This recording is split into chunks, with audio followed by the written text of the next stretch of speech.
Bonjour Paul. Bonjour Elisabeth. Votre invité dans quelques instants, Maître Malka. Oui, très heureux de l'avoir. Il est en train de se connecter. Cette semaine s'ouvre le procès en appel des attentats de janvier 2015 à Paris. Avant de rejoindre Maître Malka, on a voulu prendre des nouvelles du fameux esprit Charlie. Ouais, je rappelle évidemment, Elisabeth, que les 7, 8 et 9 janvier 2015, les frères Kouachi et Amédi Koulibaly ont tué 17 personnes dans la rédaction de Charlie Hebdo. On se souvient de Clarissa Jean-Philippe, cette policière municipale à Montrouge qui a perdu la vie, et bien sûr du magasin Hyper Cacher. Depuis hier, donc 7 ans et demi après, 2 soutiens présumés des auteurs des attaques djihadistes sont jugés en appel. Ça, c'est pour le contexte. On sait que les terroristes visaient la communauté juive, les policiers, mais également la liberté d'expression. Donc 7 ans et demi après, on a voulu prendre des nouvelles de Camille Besse qui vient de sortir cette BD, je vous la montre, intitulée « Si les hommes avaient leurs règles ». Là, vous allez me dire, mais si les hommes avaient leurs règles. Là, vous allez me dire, mais quel est le rapport? Eh bien, Camille Besse est une dessinatrice qui a été formée pendant de longues années, de 2008 à 2013, à Charlie Hebdo. Alors évidemment, c'est un sujet éminemment délicat pour elle. Donc on est parti pour un petit entretien avec Camille Chatillon, un entretien garanti sans un gramme de pathos pour parler du présent, pour parler de l'avenir et pour parler de son art, l'art du dessin de presse. Bonjour Camille Besse, merci beaucoup d'accepter de nous rencontrer. On va se connecter avec Richard Malka dans quelques instants, on va dessiner ensemble, mais j'avais envie de vous parler aujourd'hui parce que Charlie Hebdo vous a formé. Oui, c'est le premier journal dans lequel j'ai publié en 2008. Mon premier dessin, voilà. Et ça a été pour moi une formidable école. J'ai passé 5 ans à apprendre le métier de dessinatrice de presse aux côtés des fabuleux dessinateurs de Charlie Hebdo. Charb, Wolinski. Charb, Volin, Tinius, Luz, Catherine, Cabu, enfin tous quoi, ouais. On va feuilleter ensemble, ça c'est les 101 de Charlie Hebdo. Ouais, ça fait toujours plaisir de les revoir. Un pape. Le pape et l'évêque négationniste, c'est la Saint-Valentin, on voit le pape qui embrasse un autre homme. Non, mais voilà, un autre pape. Non, tout ça pour ceux qui auront... Très anticlérical, Charlie Hebdo. Voilà, anticlérical, mais qui tape sur absolument toutes les religions. On a accusé Charlie d'être islamophobe, d'être obsédé par la religion musulmane. Si on regarde les unes, on se rend compte que non, en fait, c'était un sujet parmi d'autres. Et quand ça devient un sujet d'actu, c'est un sujet prépondérant, mais parce que c'est un sujet d'actu. C'est quoi l'esprit Charlie qui vous ont appris quand vous avez été élève? Là, je précise qu'on est en 2022, que évidemment, depuis, vous avez fait beaucoup d'autres choses. On ne vous résume pas à Charlie Hebdo, néanmoins, vous avez été formé. C'est quoi l'esprit Charlie aujourd'hui? Ils m'ont appris vraiment ce que c'est que ce métier, et ils m'ont appris à y mettre du sens. Ce qui est le plus difficile quand on démarre dans le dessin de presse, c'est de trouver les idées. Charb disait toujours, quand quelqu'un était en galère et avec la page blanche, qu'est-ce qui t'énerve? Qu'est-ce qui t'énerve? Ça, c'est une bonne leçon qu'elle a gardée. Alors, évidemment, tout est politique. Il y a 2 ans, Emmanuel Macron a annoncé la création d'une maison du dessin de presse, une promesse renouvelée en début d'année. Camille Besse nous explique la difficulté de voir aboutir ce projet. On se souvient que le président Macron a promis une maison de la presse. Il y a 2 ans, je m'étais engagé à lancer une mission pour étudier la possibilité de créer une maison du dessin de presse. Et cette maison internationale du dessin de presse verra donc bien le jour, et ce sera à Paris. Vous êtes dans ce projet, ça en est où? Alors, ça avance, c'est très compliqué. On a envie qu'elle serve aux dessinateurs vivants aussi, qu'elle ne soit pas qu'un mausolée, enfin, oui. Donc c'est, voilà, comment on peut s'en servir pour en faire un objet vivant, pour en faire un objet attrayant, et pour que ça serve. Donc ce sera le moyen de pouvoir aider des dessinateurs menacés grâce à un système de résidence peut-être d'aider de jeunes dessinateurs en leur proposant un lieu pour travailler. Merci beaucoup. Si vous le voulez bien, vous allez nous faire un petit tuto dessin. On va essayer. Voilà, et avant de rejoindre Richard Malka qui nous entend et qu'on remercie d'être là, qu'on va rejoindre dans quelques tout petits instants, c'est donc parti pour ce petit tuto aujourd'hui. Où est l'esprit Charlie? Alors depuis, vous travaillez pour de très nombreux journaux. Vous pouvez nous montrer une petite sélection de vos dessins? Non, c'est intéressant de voir la variété des sujets en fonction des canards pour lesquels on bosse aussi. Ouais. Donc ici, un dessin pour Reporter sur le dernier rapport du GIEC. Le premier regard ne voit qu'une scène apocalyptique. Et au milieu de tout ça, on a 2 petits mecs en costard assis à une table en plein milieu qui ne voient rien. Maman, t'as mis ta cape à l'envers. Donc, ça c'est pour Cosette. Dessin publié dans Marianne. Poutine absent aux funérailles de Gorbatchev. Je peux pas, j'ai piscine. Et la piscine? Et la piscine est un bain de sang. Voilà. Imaginons Vous avez cette feuille blanche-là. On vous commande un sujet religieux sur la religion, sur l'islam. Est-ce qu'aujourd'hui, sachant que vous risquez, vous personnellement, potentiellement une fatwa, vous vous interdisez de dessiner le prophète? Alors, en fait, je ne vais pas risquer de fatwa, moi, parce que je bosse dans des journaux, tout le monde s'en fout. Le prophète, il y a plein de dessinateurs, en fait, qui le dessinent dans d'autres canards que Charlie, et c'est pas tellement un problème. Je ne m'interdirai pas de dessiner le prophète si un jour il y a un sujet d'actualité qui nécessite, en tout cas qui justifie de faire intervenir cette figure, ce que moi j'appelle un personnage. Je vais pas le faire gratuitement, ça n'a aucun sens. Vous autocensurez, c'est déjà arrivé? J'appellerais pas ça comme ça, c'est pas de l'autocensure, c'est-à-dire que mes dessins correspondent aux lignes éditoriales des journaux pour lesquels je bosse. Ça va pas être de l'autocensure, c'est juste que je connais les limites du terrain qu'on m'octroie. Mais c'est ça le vrai problème du dessin de presse aujourd'hui, c'est le contexte éditorial. Un dessin, il est fait pour des lecteurs. Et quand je dis qu'ils payent pour un journal, j'insiste là-dessus parce que c'est à eux qu'on s'adresse. On ne s'adresse pas aux lecteurs des réseaux sociaux parce que là, on ne sait plus du tout à qui on s'adresse. C'est intéressant toujours ce dessin de presse. C'est hybride comme processus créatif. On est à cheval entre l'humoriste, le journaliste et l'artiste, dit mon collègue Aurel. Et il a raison. Voilà l'évocation de ce travail de journaliste, de dessinateur de presse par Camille Besse, qui a été formé à Charlie, justement. On va en parler avec vous, Maître Malka. Merci beaucoup d'être l'invité de Paul Larue-Tauroux. Bonjour à vous. Rappelons que vous êtes l'avocat historique, évidemment, de Charlie, et le procès en appel a débuté hier. Vous venez de sortir, je crois, de la salle d'audience pour nous.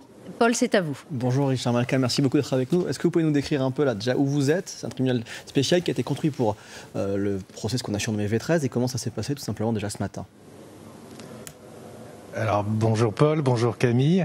Non, on n'est pas dans la salle V13, on est dans la salle d'assises historique du vieux palais de justice sur l'île de la Cité, et je suis au bas des marches de cette salle d'audience. Voilà. Comment ça s'est passé? Je suis sorti pour vous. Merci beaucoup. Comment ça s'est passé justement ce matin et hier?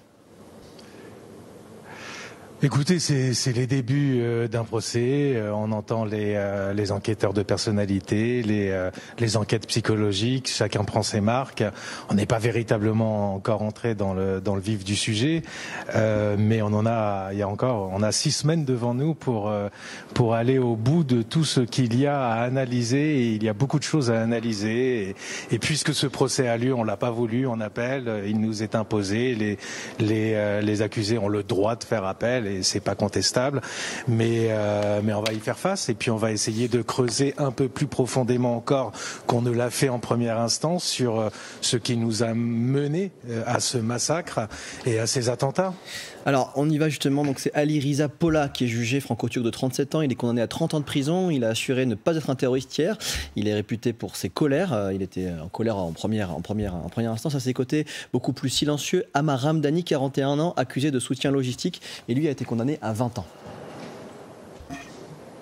Absolument. Comment vous plaidez ce second procès? Vous dites que ça vous a été imposé. Quel est votre état d'esprit, et de façon plus générale, comment va Charlie et comment vont les membres de sa rédaction aujourd'hui? Écoutez, moi, ces 2 accusés, j'ai déclaré avant même le premier procès que j'étais pas là pour eux ni pour ceux qui ont été précédemment jugés. Moi, je suis l'avocat du journal Charlie Hebdo, le journal qui porte le symbole que l'on a voulu éliminer, c'est-à-dire la liberté d'expression.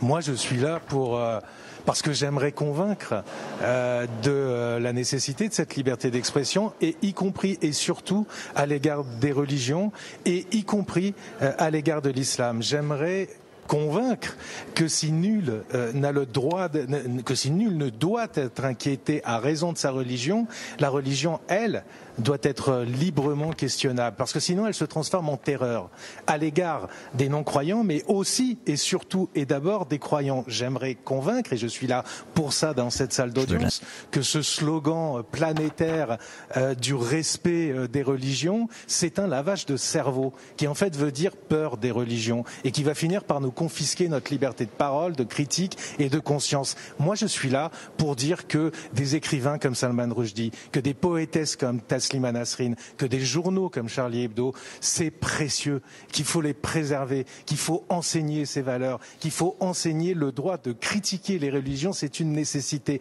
absolue si nous ne voulons pas perdre et la raison et la liberté. Je suis là pour dire que je voudrais que les croyants soient en même temps croyants et libres. On a le droit d'être croyant. J'ai pas un discours anti-religieux, mais mon discours consiste à dire que les religions c'est très bien, mais qu'elles ne peuvent jamais empiéter sur nos libertés collectives. C'est ça le pacte républicain en fait. Donc je suis là pour rappeler tout ça. Je vais essayer de le rappeler. Vous savez, je suis un rêveur. Je suis là aussi pour dire que ce discours-là n'est pas un discours d'islamophobe, mais un discours d'humaniste. Et puis je suis là aussi pour dire que j'aimerais parfois que la gauche radicale qu'on appelait, vous savez, avant les bouffeurs de curés, ne se transforme pas en pétitionnaire pour imams islamophobes et antisémites. Voilà, je suis là pour dire tout ça. C'est ça mon rôle ici. Maître Malka, permettez une question. Qu'avez-vous pensé, Richard Malka, des réactions à l'attentat contre Salman Rushdie? Est-ce que c'était, à votre avis, j'allais dire, bien proportionné? Plus. Non, il y a eu une manifestation qui a été organisée à la suite de cet attentat à New York. Il y a 10 écrivains qui étaient présents. 10 écrivains. La peur gagne. Les ciseaux sont dans nos têtes. Moi, je me rappelle cette expression d'Elisabeth Badinter en 2007 au procès des caricatures, et elle était venue témoigner pour dire mais si on perd ce procès, les intellectuels, les poètes, les écrivains, les créateurs auront des ciseaux dans la tête. On a gagné le procès, mais on a encore mais on a aussi des ciseaux dans la tête. Quel est aujourd'hui le créateur, le cinéaste, l'écrivain qui va prendre un risque? Tout le monde. On a peur. Il y a un malaise qui est énorme. Alors, la liberté d'expression sur ces sujets-là, elle régresse. Vous aimez citer une phrase de George Orwell: parler de liberté n'a de sens qu'à la condition que ce soit la liberté de dire aux gens ce qu'ils n'ont pas envie d'entendre. Qu'est-ce que les gens n'ont pas envie d'entendre selon vous? Oui. Je ne suis pas sûr qu'ils n'aient pas envie d'entendre. Ils ont envie d'entendre ce discours. C'est pas tant les gens. Les gens que je croise, les gens ont envie d'entendre en tout cas dans ce pays, ce discours de liberté. Mais il y a un énorme malaise dans une certaine élite universitaire, culturelle, parfois journalistique, intellectuelle, parce qu'on a peur d'être accusé d'islamophobie ou je ne sais quoi. Eh ben, il faut pas avoir peur. Et c'est merveilleux la liberté d'expression. Il suffit de l'exercer pour qu'elle triomphe. Il n'y a aucune raison d'être complexé parce que on a un discours de critique à l'égard des religions. Les religions elles-mêmes ont théorisé cette nécessité de la critique d'elles-mêmes. On est dans une formidable régression. Donc, vous dites aussi que l'histoire n'est pas une ardoise magique. Ça veut dire quoi, l'histoire n'est pas une ardoise magique? Ah, ça, je me rappelle pas. Alors, ok, si vous ne vous souvenez pas de celle-là, il y a une autre phrase que j'aimerais vous lire. Qui m'intéresse. Vous dites: je ne plaide pas pour l'histoire, je n'en ai rien à faire de l'histoire, je veux plaider pour aujourd'hui, pas pour demain. Là-dessus, permettez-moi de vous dire très respectueusement que je ne vous crois pas. J'ai l'impression que vous plaidez pour l'histoire. Alors vous avez à moitié raison. Ce que je voulais dire, c'est que c'est aujourd'hui qu'il faut se battre. C'est pas demain. C'est aujourd'hui que ça se joue, et ça se joue pour les générations futures. Mais évidemment, j'essaie aussi de poser des jalons. Et puis, si on parle d'histoire, j'ai toujours en tête que nous sommes la vraie révolution de ce pays. C'est celle des encyclopédies, c'est celle des révolutionnaires, c'est celle des républicains qui ont posé ce principe de raison. En fait, voilà, je suis ici parce que j'aimerais faire triompher la raison. Vous voyez, je suis un grand rêveur. J'ai de grandes ambitions. Voilà. Et la raison qui est la condition de nos libertés, eh bien, elle nous impose de continuer à avoir un regard critique sur les religions, parce que sinon elles deviennent totalitarisme. Edouard, lors du premier procès, avait fait la une du Monde. Vous en avez aussi fait un livre qui s'appelle Le droit d'emmerder Dieu. Plus de 100 000 exemplaires, vous avez gagné de nombreux prix. Qu'est-ce que vous comptez faire comment vous préparez la plaidoirie de ce procès en appel? Alors là, c'était un peu compliqué pour moi parce qu'effectivement, j'avais l'impression d'avoir un peu tout dit en première instance. Et puis, beaucoup l'ont lu, cette plaidoirie. Donc, je serais un peu ridicule à la répéter. Donc, il en est évidemment pas question. Je vais creuser un peu plus loin encore. Voilà. Mais permettez-moi de réserver à la Cour la primeur de ce propos. J'aimerais une dernière phrase, j'aimerais vous lire avant de prendre des nouvelles d'une note de vos clientes de Mila, que vous défendez également. Vous dites « Ils pourraient tous nous tuer, ça ne servirait plus à rien parce que Charlie est devenu une idée. On ne peut pas tuer une idée, ce n'est pas la peine d'essayer. Charlie Hebdo, vous en avez fait un symbole, vous en avez fait une idée, on ne la tuera plus. » Vous-même, vous êtes sous protection policière. On a parlé de Salman Rushdie, on vous avez également parlé de Samuel Paty.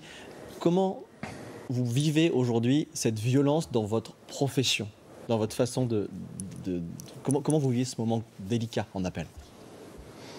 Vous savez, moi, je refuse de m'apitoyer sur mon sort.